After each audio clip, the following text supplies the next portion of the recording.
ආයුබෝවන් ඔයාලා හැමෝටම. ඉතින් මම මේ වීඩියෝ එකෙන් අද කතා කරන්න බලාපොරොත්තු වෙන්නේ වරම් අවසර ගැනීම ගැන. ඉතින් මේ මම සාමාන්‍යයෙන් වරමක් කියන දේ ඔයාලට මුලින්ම පැහැදිලි කරන්නම්.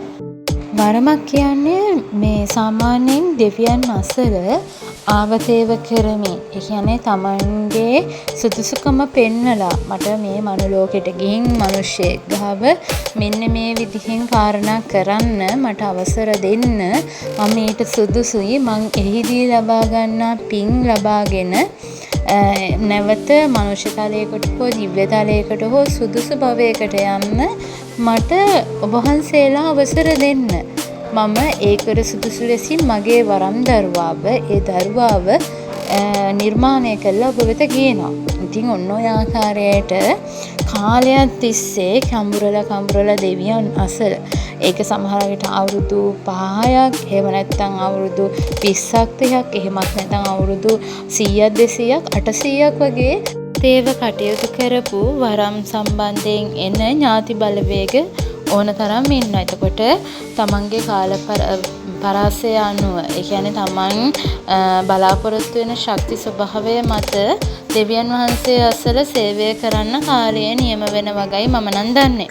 ඉතින් ওই විදිහට අර ඒ වගේ බලගතුව බලයක්, ඒ කියන්නේ යම්කිසි ශක්තියින් සම්බන්ධයෙන්, කියන්නේ විවිධ හැකියාවන් සහිත ඥාතීන්, ඒ වගේම බලවේගයෙන් අවස්ථා තියෙනවා. ඒ කියන්නේ ඥාතියාගේ සංසාරික පින්කුසල් මට්ටම්, එතකොට ඒ මිය දෙන්න කලින් භවයේ කරපු පින්කුසල් මට්ටම් ආදී දේ එහිදී සලකා බැලිලා ඒ ඥාතින්ගේ ශක්ති මට්ටම් තීරණය වෙනවා. ඉතින් ওই විදිහට තමයි වරම් අවසරයක් ගන්න ඥාතීන් දෙවියන්ගෙන්. එතකොට එසේ ලබාගෙන මේ වරම් දරුවා ගාවට එන ඒ ඥාතියා වරම් දරුවව මේ සමාජයක මිනිසුන් වෙනුවෙන් කටයුතු කරන්න පුළුවන් ආකාරයට නිර්මාණය කරනවා. විශේෂයෙන්ම ධර්මානුකූලව ප්‍රතිපත්තිගරුක දේව දරුවෙක්, කියන්නේ දෙවියන්ගේ කටයුතු මේ භූමිතලයේ ඉඳන් මනුෂ්‍යයා වෙනුවෙන් කටයුතු කරන පුද්ගලයෙක් ලෙසින් නිර්මාණය කරනවා. දේව දරුවෙක් කිව්වට ඒක මේ විශේෂ කරලා 아무තු වචනයක් විදිහට ගන්න එපා. ඒක මම විශේෂණ පදයක් විදිහට ගත්තේ. يعني දෙවියන් සම්බන්ධයෙන් කටයුතු කරන කියන අර්ථය තමයි මම එහිදී ගත්තේ. එතකොට ඒ විදිහට දෙවියන්ගේ අවසරයන් සමග එන ඥාතීන් කරන්නේ විශේෂයෙන්ම මේ දරුවව මේ සමාජයේ දෙවියන්ගේ කටයුතු කරන පුද්ගලෙක් විදිහට ධර්මානුකූලව, ඒ කියන්නේ ධර්මය අවබෝධ වෙන විදිහට තමන් ඒ දරුවාගේ ජීවිතයට විවිධ අත්දැකීම් ලබා දෙමින්, ඒ දේවල් එක්ක ගනුදෙනු කරන ආකාරය ධර්මයත් එක්ක ගලපමින් යන ගමනක් නිර්මාණය කරලා, කියන්නේ අපි මෙහෙම හිතමු, හොයාට නිතරම ඔන්න මුදල් හදල් ගැටලු එනවා. හරිද? ඔයා ක්‍රමය හොයාගන්න ඕනේ කොහොමද ඔයාගේ ওই මුදල් හදල් ගැටලු निराකරණය කරගන්නේ, මොන වගේ ක්‍රමවේදයක් යටතේද? එතකොට අපිට මුදල් පස්සෙන් පන්න ගියොත් ඒක ලැබෙන්නේ නැහැ. ඒක අත්හරින අවස්ථාවේ තමයි ඔයාට ලැබීම සිද්ධ වෙන්නේ. කියන්නේ ඔයාට මධ්‍යස්ථ ප්‍රතිපත්තියක් තමයි හිදී අනුගමනය කරන්න වෙන්නේ. ඔන්න ඔය වගේ කාරණා තියෙනවා. කියන්නේ අපි ඒක තුල ඇලෙමින් ගැටෙමින් මට මෙන්න මේක ඕනේ කියමින් හිතමින් යන්න බෑ. හරිද? ඒ වගේම ඔයාට තණ්හාව, ඒ කියන්නේ ඥාතීන් වෙනුවෙන් හෝ ශක්තියින් වෙනුවෙන් හෝ එහෙම නැත්නම් වෙනත් ආකාරයක, ඒ කියන්නේ අපි හිතමු කාන්තාවන් ඇසුර වෙනුවෙන් තණ්හාවක්, ඒ කියන්නේ කායික ඇසුර, ඒ දේවල් සම්බන්ධයෙන් ඔය තණ්හාව කියන ප්‍රභේදය තියෙන ඕනම දෙයක්. හොඳේ. ඉතින් අන්න ඒ වගේ අවස්ථාවල් Tamanට නිර්මාණය කළ ඒවයින් ගැටලු ඇති වෙන තැනට හදලා, එතකොට ඒකෙන් යම්කිසි ඔයාලා තේරුම් ගන්න මට්ටමක් හදලා තමයි ඔයාලට යම් දේවල් අර අවබෝධ කරගන්න මාර්ගය හදන්නේ. කියන්නේ අර නිකන් හොද මඩේ දානවා වගේ තමයි. හරි දෙවියන් අසර වැඩ කරන ඥාතියෙක් ඇවිල්ලා වරමක් දෙනවා නම් ඔය වගේ අවස්ථා තියෙනවා. එයාට ධර්මයේ තියෙන දේවල් අවබෝධ කරවන්න උත්සාහ ගන්න අවස්ථා. එතකොට සමහරක් අය ඕක දීර්ඝව අල්ලගෙන යනවා. මට මෙහෙමයි, මට කරදර වැඩි වුණා, වරමක් ඇවිල්ලා සිහි වරමක් තියෙන්නේ. ඒ වුණාට කිසිම කෙනෙක් ඇවිල්ලා කතා බහ කරන්නේ නැහැ, ඥාතියෙක් එන්නේ නැහැ. නමුත් ඒකට කාලයක් තියෙනවා. ඔයාගේ නිර්මාණය වීම මත තමයි හැමදේම තීරණය වෙන්නේ. අපිට මේක උදෙක් අර මේ තමන්ගේ කැපී පෙනීම සඳහා තව අර මැජික් පෙන්වන්න වගේ දේවල් කරන්න හැකියාව නැහැ. ඒ වගේම සාමාන්‍යයෙන් දැන් අපිට කැමරුම් පැත්තකින් ආවත් ඒ ඥාතීන් ඒ කියන්නේ නිවැරදි ඥාතීන් විසින් ඒවා සීමා කරන අවස්ථා තියෙනවා, නීති රීති තියෙන අවස්ථා තියෙනවා. ඒ කියන්නේ අපි මෙහෙම කියමුකෝ, ඔයාට කොච්චර වැඩ ආවත් තියෙන්නේ වැඩ දෙකයි මේ මාසෙට කරන්න. ඒ කියන්නේ වැඩ 5ක් ආවත් ඔයාට වැඩ දෙකයි කරන්න පුළුවන්. හරිද? එතකොට ඒකත් කොටස් 4කට බෙදෙන්න ඕනේ.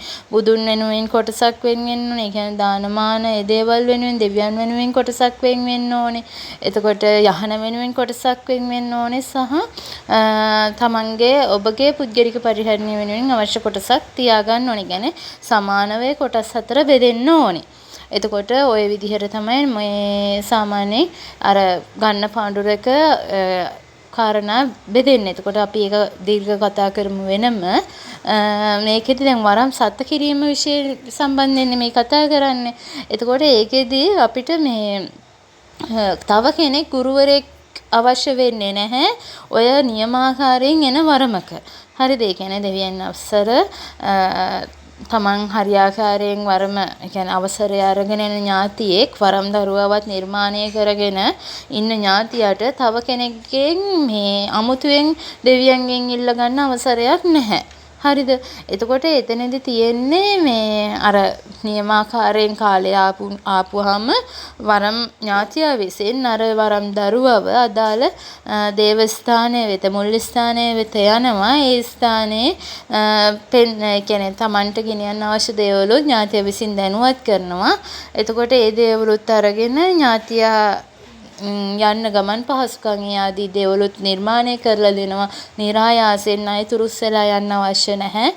එතකොට අවශ්‍ය නම් අපිට මට මෙන්න මෙහෙම දෙයක් ඥාතීන් විසින් ඇවිල්ලා කිව්වා කියලා ඔයාට ගුරුවරයෙක්ගේ සහාය ගන්න පුළුවන්. ගුරුවරයාත් දැනගන්න ඕනේ මේ අවස්ථාවේ ඒ කියන්නේ දැන් ඥාතියෙක් මනසට හෝ කයට හෝ මෙන්න දැන් ඔයාට යන්න හරි කාලේ ඔයාට මම මේ විදිහට මුදල් ලං කරලා දෙනවා කියලා.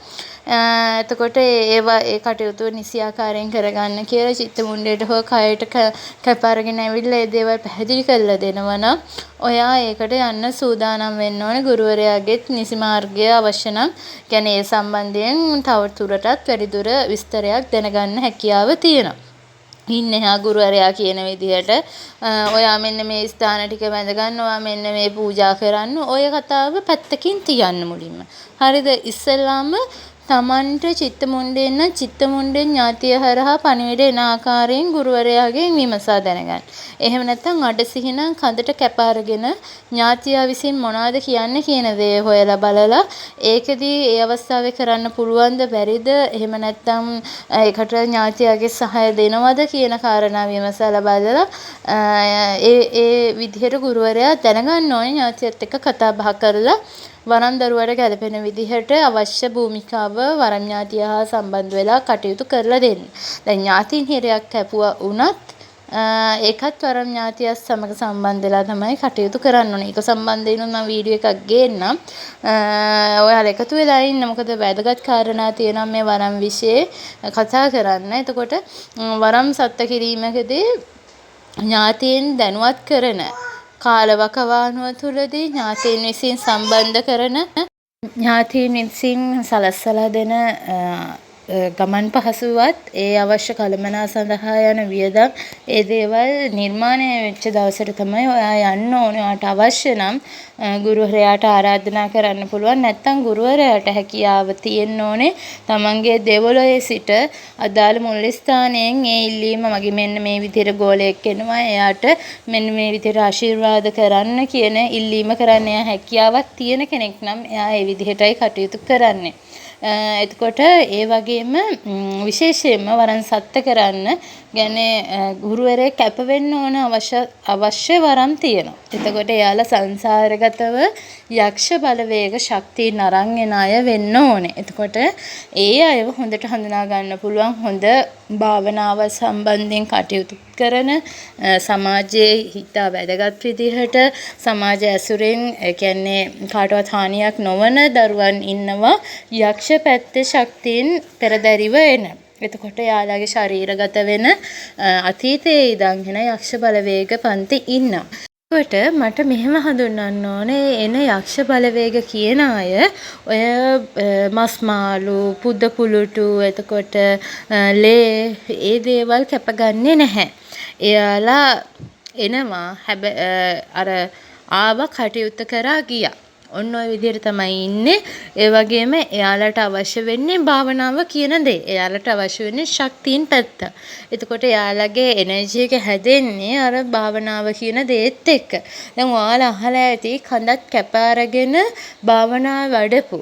කියන්නේ බලවේග කැප අරගෙන භාවනාව වඩපු අතීතයේ අපේ මුතුන් මිත්තෝ හිටපු කතාව. ඉතින් ඔන්න ඔය හා සමාන දෙයක් තමයි මෙහිදී සිද්ධ වෙන්නේ. එතකොට නිරන්තරයෙන් ලැබෙන ශක්ති මට්ටම් එක්ක පාලනය කරගැනීමේ හැකියාව අර දරුවාට තියෙන්න අවශ්‍ය වෙනවා. කියන්නේ සමාජයේ භූමිකාවක් එක්ක කටයුතු කරන දරුවාට අර ඉන්න බලවේගය නිරන්තරයෙන් ශක්තියින් තුලින් ගමන් කරනකොටත් ඒ බලවේගය හා සමානව මේ වරම් දරුවා තමන්ගේ කායික මානසික කියන දෙකොටසම මනා පාලනයෙන් ගමන් කරන්න අවශ්‍ය නැහැ. කියන්නේ කායික නිරෝගීතාවය, ඒකේ තියෙන ශක්තියින් පැත්ත, ඒ කියන්නේ නිරෝගී බව, ඒ කියන්නේ කායික ශක්තිය හොඳේ මේ ඒ දේවල් සමබරව ගෙනියන්න අවශ්‍ය වෙනවා. නැත්තම් ඒක දරා ගැනීම අපහසු හා සමහරක් වෙලාවල් වලට අර එන බලවේගය පාලනය කර ගැනීමේ දුර්වලතාවයක් වරම් දරුවාට එන්න පුළුවන්. අන්න ඒ වගේ වරම් තියෙන අයට අනිවාර්යයෙන්ම ගුරුවරයා විශේෂයෙන්ම මහාසෑය අසල කැප වෙනවා ඒ දරුවාගේ වර්ම වෙනුවෙන් මමත් මේක වෙනුවෙන් වග කියනවා. මම යම්කිසි වැරැද්දක් දැක්කොත් වාරණය ඉල්ලනවා කියන එක. හරිද? අන්න ওই විදිහට රුවන්වැලි සෑය අසල විශේෂයෙන්ම තවත් ඒ වරමට අදාළව යා යුතු හැකියාවක් තියෙනවා නම් ඒ තැන් වලට යන්න පුළුවන්. එතන අදිෂ්ඨානයෙන් සත්ත්ව වෙලා ගුරුවරයාට හැකි අර වරම් දරුවාව සමාජයට යන්න අවසර ඉල්ලන්න ඒ අදාළ දේවතා කොට්ටාශ වලින්. විශේෂයෙන් ඔය වරම තමයි මේ කියන්න තියෙන්නේ මෙහෙම ගුරුවරයෙක් අවශ්‍යයි වරම් අවසරය ගන්න කියලා. දැන් ඒක සමාජයේ රැල්ලක් විදියට හැම වරමකම අරගෙන යනවා මේ දේවාලයක් ගන්න අර වරම් දරුවා හිතෙනකම්ම යනවා. අර පූජාව ඕනේ මේ පූජාව ඕනේ කියලා ආයි සලුපිලි ඇඳගෙන යනවා. ඉතින් අර නිකන් මොකද්ද යනවා වගේ වන්දනා නඩ පිටි යනවා. නමුත් මම දන්න ඇත්ත කතාවේ එකයි මත් එක්ක ඉතින් අමනාප වෙයිද මාව විවේචනය කරයිද කියන එක මට අදාළ නැහැ. මම කියන්න ඕන දේ කියනවා. ගන්න ඕන අය ගන්න, අතරින්න ඕන අය අත්තරින්න මේ කතාව. ඉතින් මෙහෙමයි. අපි දන්න දේ කියන්න හැකියාව තියෙන්න ඕනේ. සහ ඒක පිළිගන්න එක නොපිළිගන්න එක ඒකදී අදාළ වෙන්නේ නැහැ. කාරණේ සමාජගත කිරීම තමයි මෙහිදීම වැදගත්ම වෙන්නේ. මොකද දැන් මේකෙදි ගොඩක්ම වරම් දරුවෝ අසරණ වෙලා ඉන්නවා, ණයතුරුස් වෙලා තියෙනවා. අන්තිමට ලැබෙන චිත්තමුණ්ඩෙකුත් නැහැ, ලැබෙන ආරූඩෙකුත් නැහැ, කෙරෙන කැමරුමකුත් නැහැ. ඉතින් ওই වගේ කාරණාත් එක්ක සමාජයේ ආර්ථිකමය සමාජමය වශයෙන් ලොකු හානියකට මේ දෙවියන්ගේ නම කියාගෙන නිර්මාණය වෙන වරම් දරුවෝ ඉන්නවා. එතකොට ඒකෙන් වෙන්නේ දෙවියන්ගේ නාමය පවා කැලලක් වෙන එක. අපිට දෙවියන් මොනවද කරේ කියන එක. කිසිම අවස්ථාවක තව කියන්න ඕනේ දෙවියන් දෙයක් දෙයි කියන බලාපොරොත්තු වෙන මේ තමන් ඒ වෙනුවෙන් කැප වෙන්න ඕන කාරණා තියෙනවා. ඒව ගැනත් අපි කතා කරමු ඉදිරියට. වීඩියෝ එක තවත් දීර්ඝ කරන්න බලාපොරොත්තු වෙන්නේ විනාඩි 13කුත් ගිහින්. හරි එහෙනම් තව වීඩියෝ එකකින් හම්බෙමුයි කියන බලාපොරොත්තුවත් එක්ක මං එහෙනම් සමුගන්නවා. තෙරුවන් සරණයි ඔයාලට.